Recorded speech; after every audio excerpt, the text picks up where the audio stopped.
Hi guys, it's Angie with Fun Endeavors Tie-Dye Lab.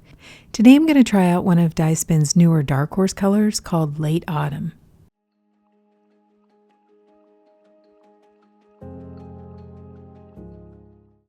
I'm going to use a long sleeve shirt for this, and I'm going to do an incline twist, but I also want to go ahead and center the shirt first. This process is going to go really fast, but down below this video in the description for the video is a link to another video which shows how to center a shirt. Essentially what I'm doing is I'm getting both halves of the fabric that are on the front of the shirt right up next to each other. And I'm going to get both halves of the fabric that's on the back of the shirt right up next to each other.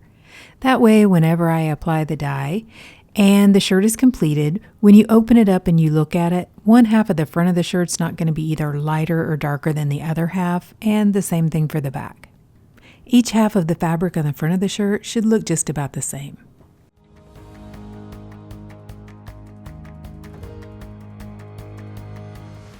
Okay, now that the shirt is centered, I'm going to grab an area just underneath the armpit of the shirt. I'm going to pinch that area, lift the shirt up off the table, and I'm just going to begin to twist the shirt. I'm going to try to twist the shirt as tightly as I can so that when I place it down inside of a piece of vinyl guttering, it's hopefully going to stay partially twisted. Since I've centered the shirt, the fold or the fabric is pretty thick. Now I'm placing the twisted shirt down inside of a piece of vinyl guttering, and then I'm going to use some kite string, tie it to the end of the shirt, and then use a small metal clip to clip it to the end of the vinyl guttering, just so that whenever I incline the shirt, it doesn't slide out of the guttering.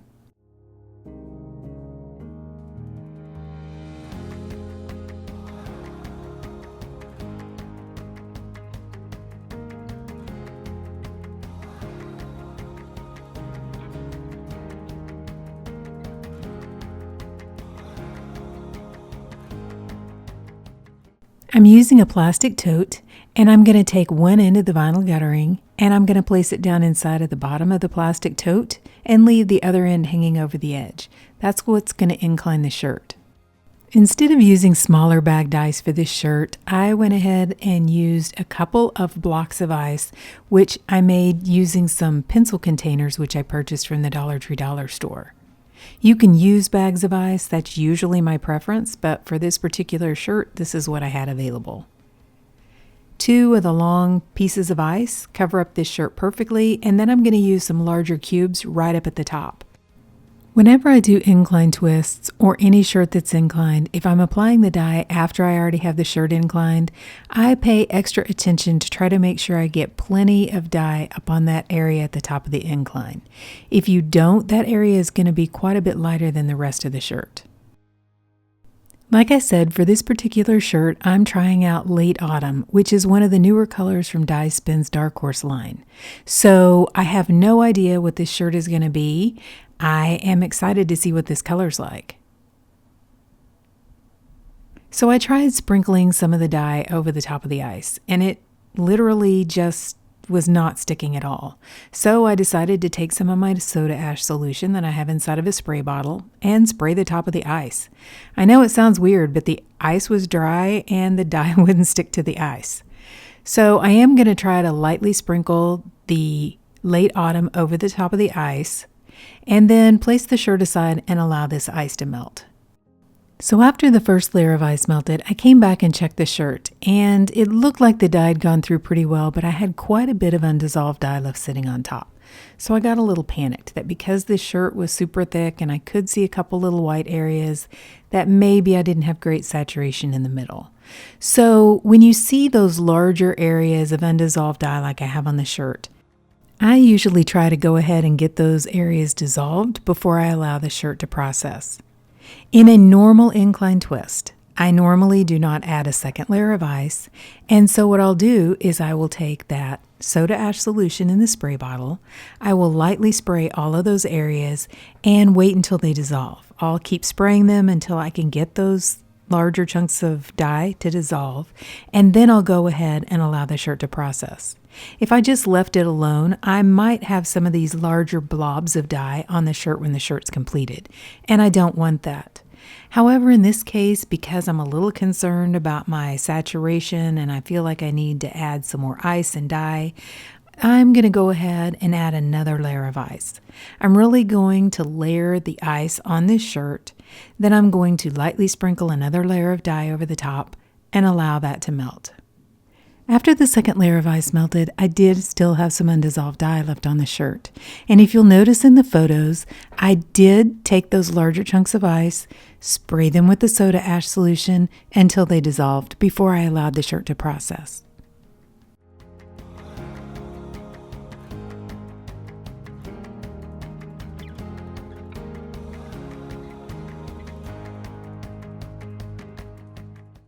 It's been a little cool here, so I allowed the shirt to process for about 48 to 72 hours before I began rinsing it. Then to rinse the shirt, I took it to my utility sink and I began rinsing it in cold water to rinse out the soda ash. Then I warmed the water up to hot, rinsed in hot water to rinse out the excess dye that didn't bond with the fabric. And then instead of rinsing for a long time, I went ahead and soaked the shirt. And to do that, I ran some really hot water in my utility sink, added some Blue Dawn dish soap to the water, placed the shirt inside, and allowed it to soak. When the water cooled off, I changed it out and I continued that soaking process until my water was remaining almost clear. Then I placed the shirt along with some Dharma's Professional Textile Detergent into my washing machine and I washed it using a hot water cycle. Okay. So the shirt has been washed, dried, and ironed, and let's see what this new color looks like. Okay, so what do you guys think? I think late autumn is a really good name for this color. I mean, it has all the colors of autumn in it. There is brown, various shades of green, kind of some olive, gold, hints of yellow. There's even kind of an orangey color in it, a peach type color, even some hints of gray. I don't know, I think it's a really cool color. I love to use Incline twists whenever I'm trying out a dye color for the first time, especially one that's intended for ice dyeing. So it's supposed to have lots of cool color splits and color variations. I think this technique is one of the ones that I've found that works the best to show those. So I think when you twist the fabric and it's in a long twist, the dye has the ability to run down that fabric, and as it does, all those different colors that are in the dye kind of come out on that fabric, and you can see all the cool color splits. And I definitely don't think that this dye color disappoints. It has lots of cool color splits. I also really like the weird face that showed up on the front and the back. I think it kind of has an alien look to it, and I think that's kind of fun. You know, it's always a fun thing when you have some of these weird, unexpected faces show up in your tie-dyes. So I really like this shirt. I really like the new Dyespin Dark Horse color called Late Autumn. And I like the design. I like the design from doing the twist on the side. And I'm pretty happy with the shirt. But what do you guys think? Please drop me some comments down below and let me know. Do you like this new color? Have you tried it out? Have you used it on some other things? You know, what's your experience with it? And if you've enjoyed the video, I sure would appreciate it if you would like it and if you'd subscribe to my YouTube channel. If you'll hit the bell, you'll receive a notification whenever I upload a new video. Thank you all for watching, and I hope you have a great day.